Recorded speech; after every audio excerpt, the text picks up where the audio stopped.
everyone, it's Brandy. I did want to get on here and go ahead and give you my birth story.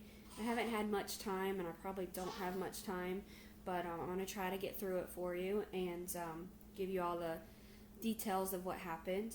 I do have Ryan here on my lap, and Carter's in this little boppy pillow over here. He's a bit of a grunter, so if you hear him, it's just, he's okay. He grunts a lot. Typical man, right? So, at the end of the last vlog, I think I had told you that I was going to a specialist about Carter because of his size and his growth. They thought he suffered from growth restriction, which turned out he didn't, but he was definitely on the small side, so they did want to monitor that a bit more. I had went to my specialist appointment again. It was the beginning of May. I think it was around the 4th or the 5th of May. And they measured both the babies again, and Carter was measuring okay, but he didn't grow much since the last visit. So the specialist recommended me go ahead and being induced or having my C-section within, the next week. She said it wasn't an emergency or anything like that, so she definitely wanted me to go ahead and have him at 37 weeks, which I was kind of excited about it just because I had been miserable the last couple weeks and of the pregnancy, and with the swelling, not being able to move around much. I had been trying to clean up the house a lot to get it ready, the nursery ready, that type of thing, getting our bags packed, and it was very difficult to move around, and I was extremely tired. So I was excited, but at the same time, I wasn't excited because I kind of wanted them to come on their own. I didn't want them to, I didn't want the doctor to have to break the water and so forth. I really wanted them to come on their own. So, anyway, I called my OBGYN about, after I left that appointment, and they said it would take a couple days to get a date for the C-section. And then they called me back Thursday, which was the 7th of May, and told me that I was scheduled for a C-section on the 14th of May, which was pretty cool. It was my best friend's birthday, and so I let her know, and she was pretty stoked about that. And so basically we were just kind of in crunch mode to make sure everything was getting done. So that day I got up and started cleaning up the house again and trying to get everything in order. And I was having some typical back pain with pregnancy, and so I'd worn my little belly band and whatnot. And then my mother-in-law, she came to eat dinner with us. She actually brought us Chinese, which I hadn't had in forever. So I was very excited about that. But when I started eating, I really couldn't eat. I didn't have much of an appetite after I took a few bites, and I just felt kind of nauseous a little bit. So I went back to cleaning up, and about 11 p.m. I decided to go to bed and try to rest a little bit. My husband was downstairs doing some cleaning as well and working on his DJ stuff. So about 12 o'clock, I was just laying in bed watching TV, and all of a sudden I felt this really intense cramp, like I had to go have a bowel movement, which I thought was the case because I had had diarrhea for about a week before then, and then I also was dealing with hemorrhoids, so it was making everything a little difficult, especially going to the bathroom. So I figured it was, kind of something with that.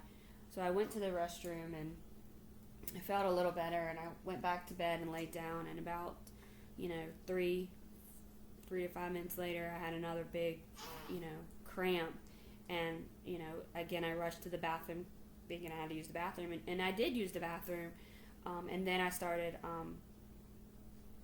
peeing, and I kind of had that hunch, I never knew what a contraction felt like, because I've never had a child before, and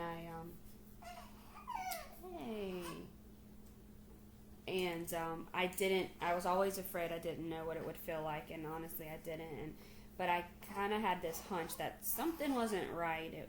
seemed like something was a bit off. It was a different type of pain. It kind of worried me a little bit. So anyway, I sliding down, mister. There you go. So anyway, I ended up contacting my doula through Facebook Messenger because I didn't want to wake anybody up because I didn't know what was going on, and so I just contacted her and decided that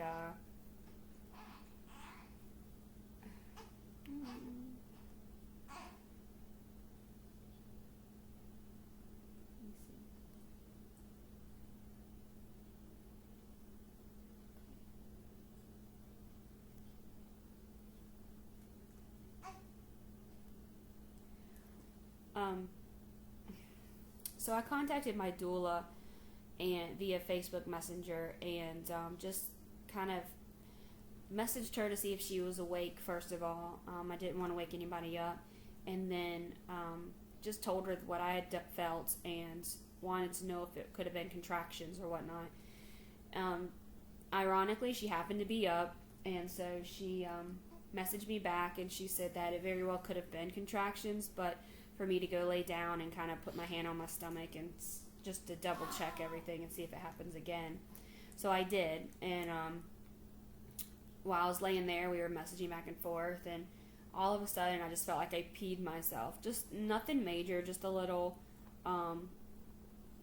leak, nothing like gush or anything like that. So I told her, I was like, no contractions, but I did accidentally pee myself, so I was going back to the bathroom. And she's like, are you sure you peed yourself? And I was like, I'm pretty sure, So I was sitting on the toilet, and it just seemed like the pee just kept coming and coming, and then it had stopped, and she said, go ahead and just stand up for me and just, make sure. So I stood up and stood there for about a minute, and then all of a sudden it started coming again, so it was leaking again. And she's like, I think your water broke. And so I was like, okay, I guess mother instinct kind of kicked in, and I was just like, I think you're right. So I ended up going to, we have 2 bathrooms in our house. I ended up going from the bedroom bathroom to the other bathroom to get pads. And then I contacted my OBGYN as I was in the bathroom. And of course, he's a friend of mine again. And so I woke him up and told him that I think my water broke. And he told me just go ahead and go to the hospital because they needed to double check and make sure that was the case. And then if it was, he would go ahead and schedule my C-section. So all this time that this is happening, my husband's downstairs. He has no idea what's going on. So I heard him come upstairs, and he knocked on the door to check on me and make sure everything was okay.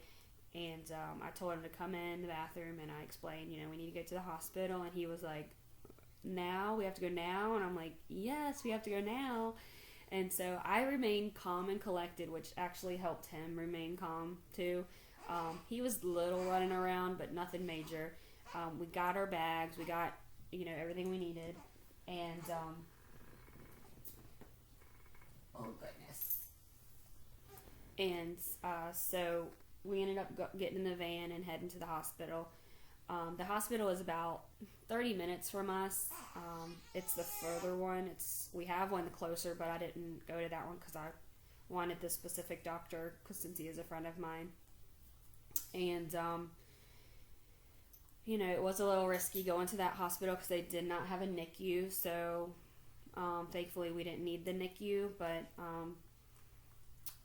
we made it there. And halfway there, I told my husband, and I'm sitting here texting my doula the whole time and joking around and everything, and very excited about everything that's getting ready to happen. I wasn't in any pain, didn't have any contractions or labor contractions at that point. And then halfway there, I told my husband, I was like, I don't know if this pad's gonna make it. Like, I'm still leaking, like, slowly, but it's leaking, and I'm afraid I'm gonna leak through. And it just felt gross. And he had actually brought a towel, but it ended up being in the back of the van. So we actually pulled over on the side of the road and got the towel and put it under me really quick, which thankfully I didn't leak through the pad, but it just felt gross. So we got to the hospital. I thought we could go through the front door, which my doctor said we should have been able to go through the front door as well.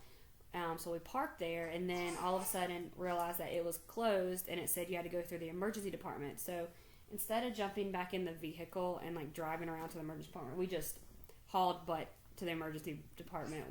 I walked there. I was like, let me just walk. So we walked, got there, and then they had us in the maternity ward pretty quickly. They checked everything, and sure enough, my water had broke.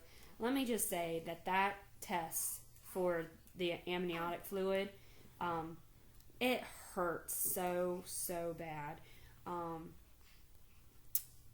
Nothing should be stuck up there in your vagina when you're about ready to give birth. It's everything's, I guess, swollen, and it was just so uncomfortable, and it hurt so bad.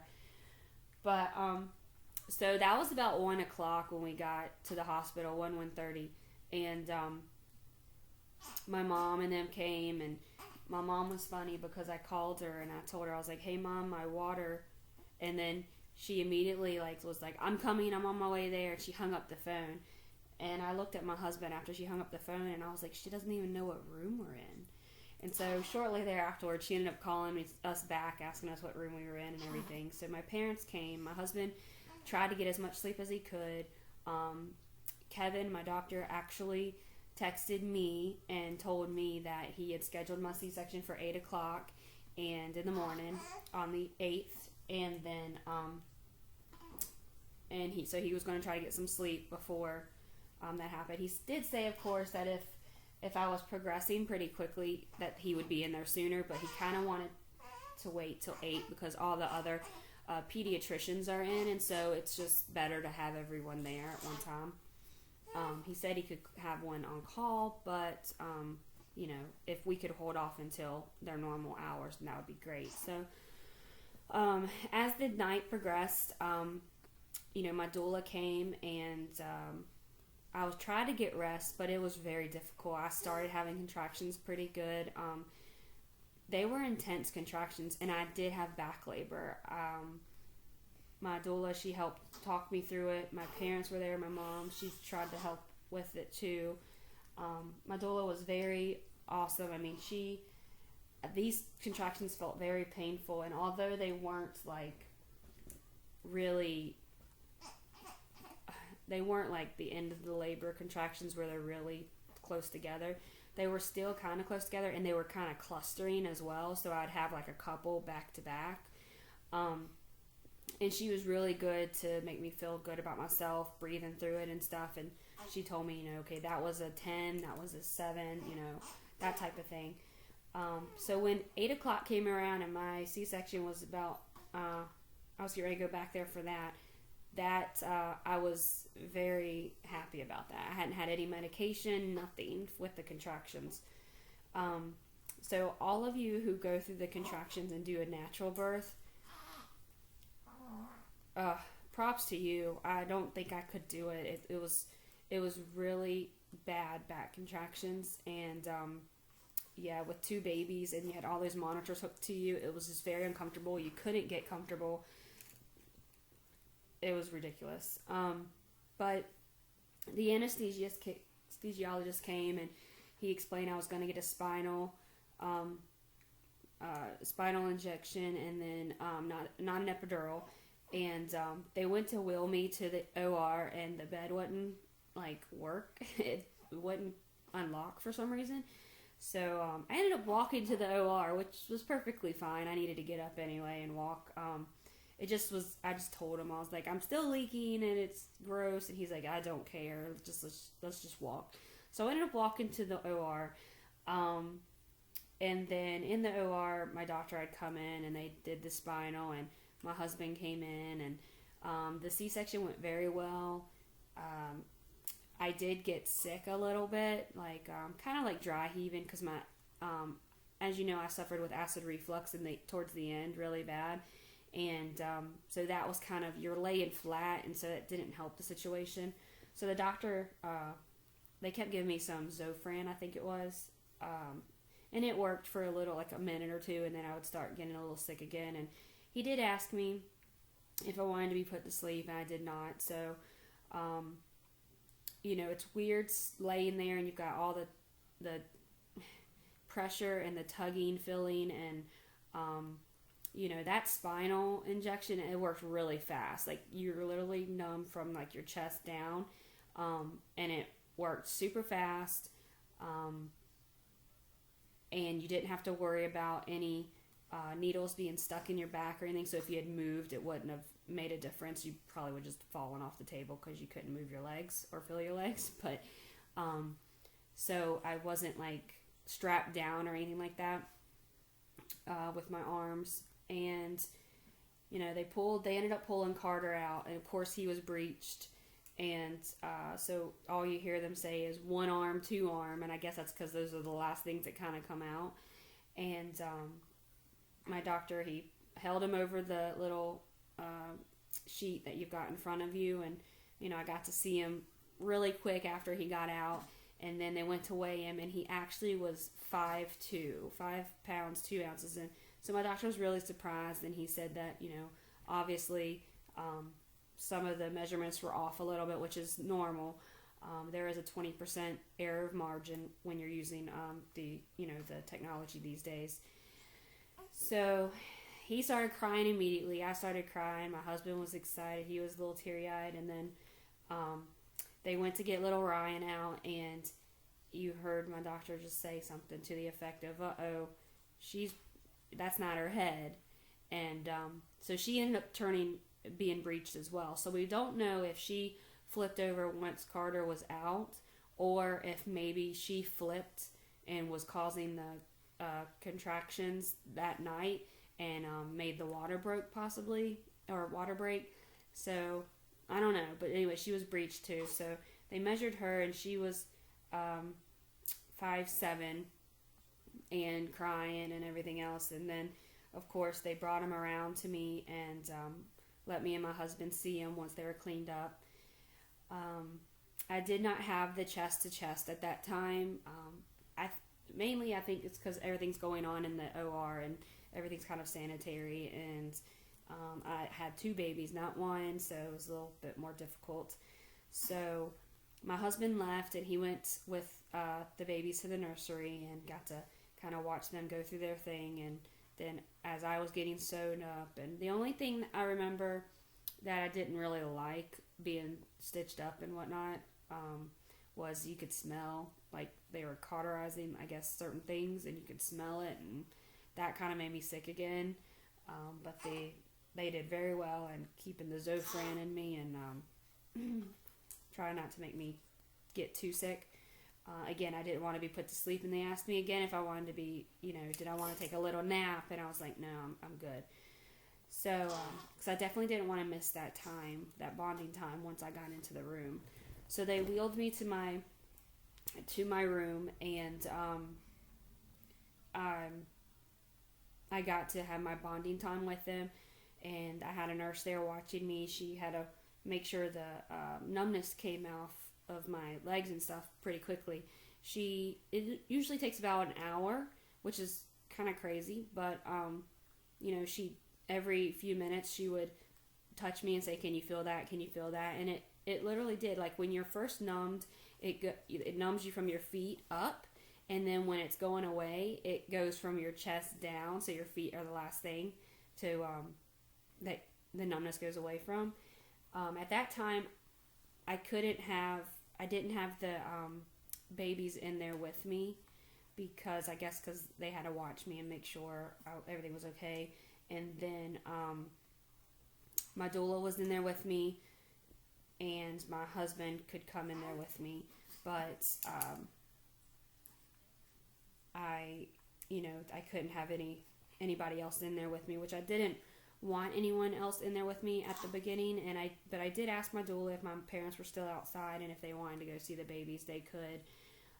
Because originally I said I wanted our family time with them. And she said that they had already left to go get breakfast and whatnot, so it kind of worked out. When they came back, by the time they came back, the babies were with me. I had some bonding time with them. We tried latching. They both kind of latched okay. They didn't like latch very well because, again, they were preemies. And they ended up, not latching very long because I didn't have any milk at that time. So I immediately got hooked up to the pump that was at the hospital, which is called I think it's the Medela Symphony, which is really cool little pump. It's expensive if you want to buy it, but I might end up renting it for a little bit. But it was very comfortable. It wasn't painful, and it worked very well. My milk ended up coming in. I think it was day 3 that it came in. So anyway, in this whole time, after, I had a bunch of visitors and I was exhausted. I'm sure, labor itself, giving birth vaginally is exhausting, and I was just exhausted with the C-section, so I could only imagine. But you try to stay awake because you got all the visitors and you want to spend time with your kids and everything, and so I did my best, but I did fall asleep on a few people. So that was Friday the 8th, and then Saturday we had some visitors, and we started feeding the babies, which was called the finger method, and basically you had like a syringe which had formula in it because I wasn't producing any milk at this time, and then you had you would take your pinky and you put the syringe on top of your pinky and you put both in the baby's mouth, and then it would trigger them to suck, and you wanted to make sure that they were sucking properly. And so once they started sucking, you would gently, push some formula into their mouth to let them know that that's how you get fed. Because being preemies, they don't want to work for their food sometimes, and so they won't suck. They'll think that they are still in the belly and they don't have to work for food, and so they just kind of lay there. So we had to teach them how to do that, and they both did very well with that. My husband, he was a trooper. For the first couple of days, I really couldn't do anything. I had to lay in bed flat for the first day when I had the C-section. I also had the catheter in me, so I couldn't even get up to go to the bathroom or anything.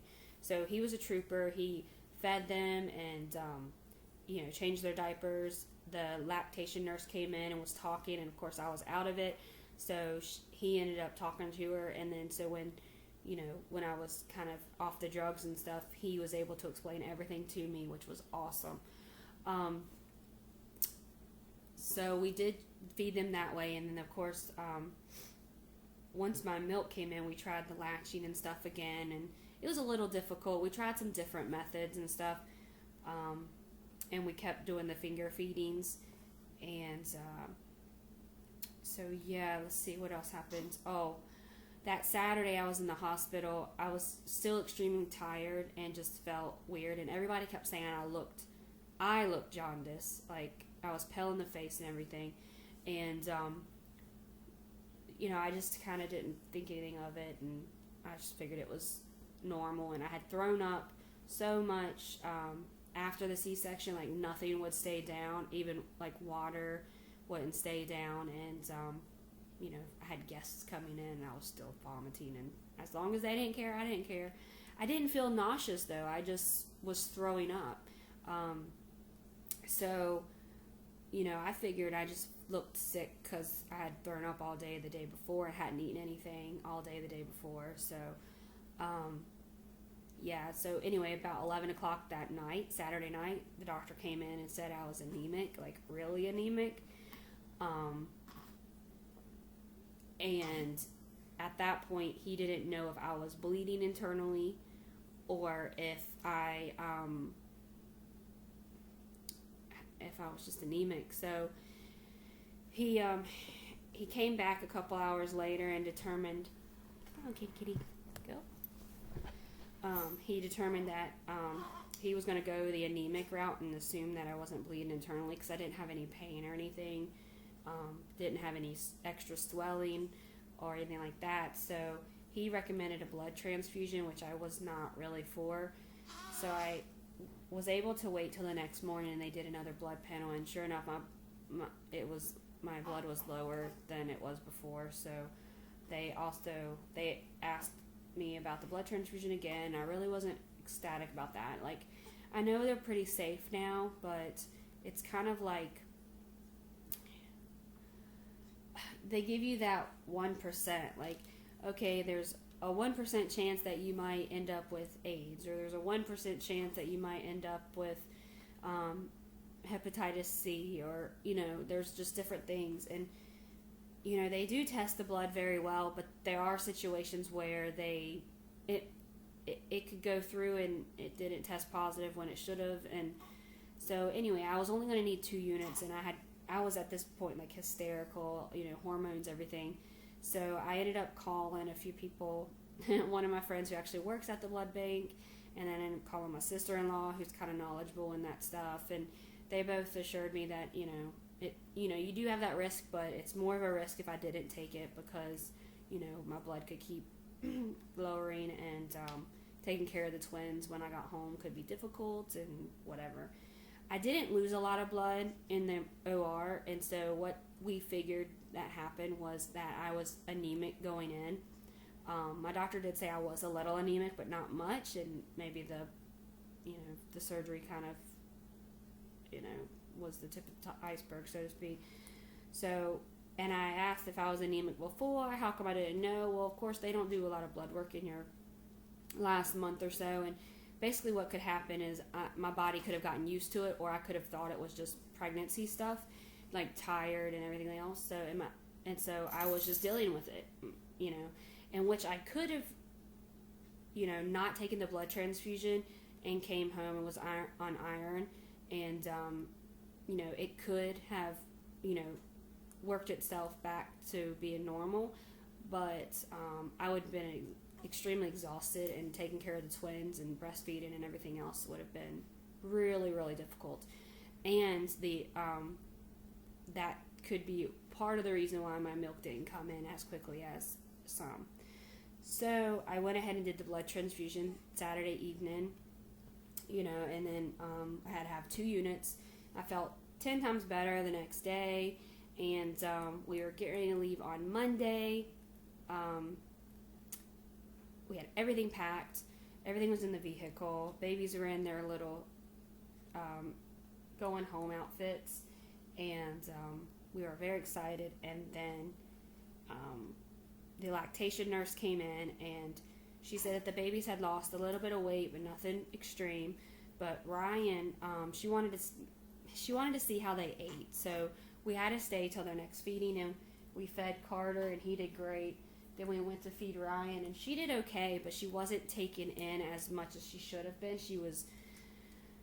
She would go strong for a couple minutes, and then she would literally kind of like pass out, like fall asleep, and wouldn't take any more in, and that became an issue. So